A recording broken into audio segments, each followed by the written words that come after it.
Boy, they had to blow something there. Yeah. Williams wide open in the back of the end zone. And give Cunningham some credit for changing it up. You know, it's been Barnett. You give the ball to Herschel, boom, you get down there, and then you come right back and you throw it to Calvin Williams for the touchdown. A little change of pace by Cunningham and Rich Kotite. Calvin Williams signed late, played only one preseason game. His timing has been off. That was a very relaxed 2-minute drive, wasn't it? Yeah, it was like there was no hurry at all. Ruzick now to attempt the point after with 15 seconds left in the half. And his kick is good. And so the Eagles have taken the lead back with a 17-14 lead. Let's go back to the touchdown toss. Take a look over here. Aeneas Williams, who's going to come in on the blitz, and the difference is he just gets chipped a little bit by a blocker. Otherwise, yeah, he gets pushed there by, I think, was that Davis? Antone Davis? Otherwise, he makes the sack on Randall Cunningham, and that's the difference. That little chip on the blitzer of Williams is the difference of the touchdown. Well, Aeneas Williams was blitzing, and Lofton did not get back. Steve Lofton could not recover as Aeneas was committed, number 35, and boy, I tell you, this guy saw it, and he really was able to manipulate that play. There is a remarkable calm, I think, about Randall Cunningham. I mean, even though he plays with all-out abandon, yet he seems so calm all the time. And I think players around him feed off that and feel that and stay relaxed in situations like that. That is a good point, and I would imagine that's demeanor in the huddle as well as the line of scrimmage. Randall Cunningham, arguably the most exciting player in football, certainly one of them. 15 seconds left. Ruzick will kick off. 17-14 the Eagles. These two teams get together. It's usually exciting, and we certainly haven't been disappointed tonight. Bob Neal and his troops getting ready for a stadium show at halftime. Be sure and stay with us. Edwards and Bailey go back deep for Phoenix.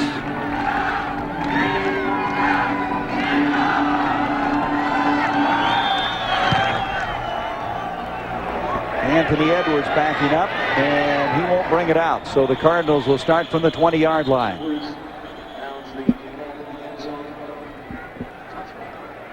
Take another look at this touchdown. You count 1, 2, 3, and really a half a player here. This is the blitzer.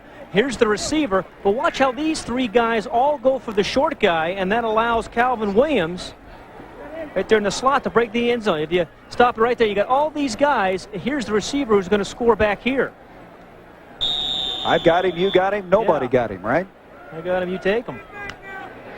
So Chandler, who has come in this game under dire circumstances and performed so well, brings him out to the 20-yard line. And they're just going to kill the remaining time. I think it's the worst playing football at home, particularly at home, killing the clock at halftime. You practice that a long time, don't you, going to a knee? No, it's a great play at the end of the game. We should know you win the game, but not going into halftime. Rich Kotite knows he has a battle on his hands. His team leads it by 3, 17-14. Stay with us now for the Fruit of the Loom halftime show coming up. Error in this game, and you see what they've done. They've only had 3 penalties. They've had no turnovers. The surprising thing to me, quite honestly, with only 10 rushing yards, they only trail by 3 points. So, you know, they didn't make many mistakes in the first half, and that's why we have a close ball game. They had 7 penalties last week against Tampa Bay. Now, one thing the Cardinals have to guard against is a letdown at the start of the second half. Last year, Joe Bugle's team had somebody score on them in the initial possession of the second half in 8 games, and it happened last week in Tampa where the Bucs drove the ball 80 yards. So they need to start well. There is the graphic to support what I was saying, and for some reason they come out of that locker room and they haven't had the emotion. Well, it starts right now. I think this is a very emotional Phoenix team right now. They trail by 3 points. They lose their quarterback. And they only rush for 10 yards, so they have to feel real good. But it's incumbent upon Chris Chandler and his offensive line to try to get some production out of that running game and then make something happen and don't give Philadelphia the ball with a 3-and-out. Pat, we have an update on Rosenbaugh, separated right shoulder, so obviously he will not return. Ruzick kicking off. Edwards is back deep along with Bailey, and they will not bring this one out as it'll come out to the 20-yard line. So Chris Chandler's the man. Now, if something would happen to him, they have rookie Tony Sacca from Penn State. In fact, last week, Bugle got him in the game just in case they might have to go to him. Good foresight by Joe Bugle, quite honestly.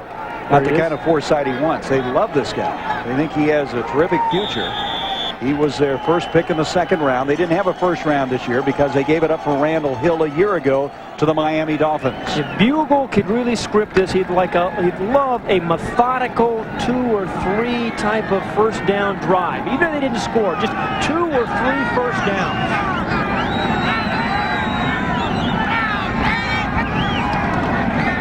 Start out with Ivory Lee Brown, who started this game, and that's a pretty good start to the second half as he fires out close to 7 yards on the play. Bring up a second down. Andre Waters there to make the stop.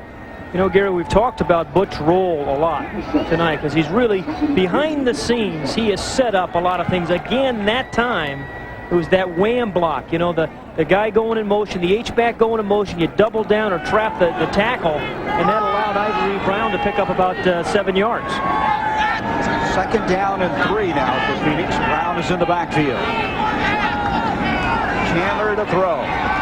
Gets it over the middle screen to Brown, and Brown fighting for the first down. He's not going to get it. A lot of congestion when that ball got there. There was no running room at all. William Thomas, number 51 right there, kind of really disrupted that screen from the very get-go. I mean, screens, you're supposed to have lots of space to run, but there wasn't much space there because William Thomas was covering that space.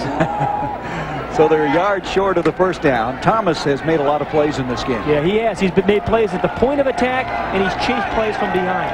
Third down and a yard to go. Brown in the backfield. Derek Ware into the slot. Brown trying to get it. Can he get it? They only had 10 yards rushing in the first half, and that's been a problem trying to run the football. Let's see where they mark it. Yeah, he got it by the mark. And that's a big first down for the Cardinals. The Cardinals just could not run the football last year. They couldn't stop the run, and they couldn't run the ball themselves. They haven't run it well yet this year. It's hard to imagine 265-pound back squeaking through a little crack, but that's just what Ivory Lee Brown did here. Yeah, there he goes. Yeah, it's pretty hard to squeak when you're 265. You're right. First down just across the 30. The Cardinals get that one first down, which is important. They didn't have the 3 and out. That was a critical thing. Chandler double pumping, and that one's almost intercepted. Instead, it's caught by Ivory Lee Brown. That was one of those near disasters, and Brown somehow picked up 5 yards. Seth Joyner then over to make the tackle. That was a near interception. Well, you know, this franchise needs some luck, quite honestly. They've had some tough moments, and this is some of that luck. We're trying to get it to Randall Hill deep. Didn't get much on that ball. Seth Joyner is going to make a lot of plays. Actually, that wasn't as close as I thought it was. But Brown had the inside route, and he picks up 5. Well, we've got a lightning storm to the south of here right now. Never rains in Arizona, so don't worry about it. Second and 5. Brown in the backfield. A little cutback, and the green shirts are there, led by Tommy Jeter. Now, he is a rookie out of Texas. Byron Evans, the middle linebacker for this excellent defense of the Eagles. Byron Evans, number 56, the middle linebacker, misses the play but disrupts it. And again, sometimes when you have a lot of good defensive players around you, even if you don't make the play, you disrupt the play enough so that your rookie, Tommy Jeter, can make it. And Clyde Simmons can come in and help. They lost 2 yards on the play. Third down and 7 coming up. Larry centers in the backfield. Chandler on 3rd and 7. On target and then dropped. Ricky Prohl was trying to make a move to get to the first down marker, and he forgot to catch the football. You don't see that from number 87 very often, the sure hands. That is a big drop because the Cardinals now having to get rid of the football. They needed to keep this going. Instead, now Camarillo to punt. Seidner, the rookie from Hawaii, who everyone is ranting and raving about.